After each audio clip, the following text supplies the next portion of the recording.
дете, което е толкова напористо, че каквото и да му кажете да не прави, то само ви поглежда, усмихва се и прави каквото си знае, все едно, че нищо не е чуло. Аз имам такава дъщеря, която като израстваше я наричах малката Шива, защото беше в състояние да разруши всяко едно статукво, което беше установено. И всеки един път, когато й кажех, не се люлей на стола, не разхвърляй, не удари сестра си, тя се държеше все едно, че нищо не е чула. Трябваше да измисля стратегия, с която да мога да я повлияя без да я наранявам.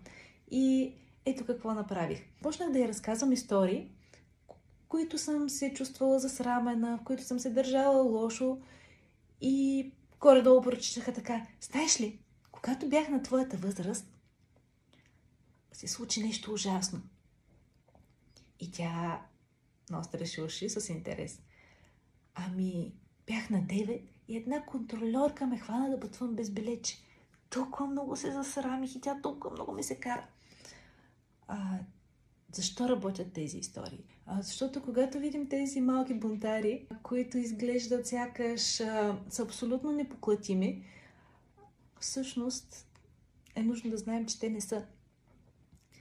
Те се тревожат, че са лоши и се срамуват от това и това ги вкарва в една спирала, в която започват все повече да се срамуват и все по-лошо да се сдържат до безкрай.